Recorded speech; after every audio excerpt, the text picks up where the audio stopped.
আপনি? আমি উমা। আমি আর আমার হাজবেন্ড তোমার এই পাশের ফ্ল্যাটেই থাকি।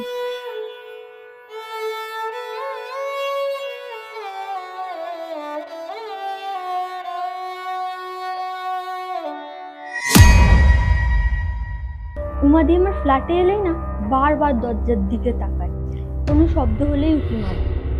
কিন্তু মিলি নামে তো উমার কোনো বন্ধু নেই।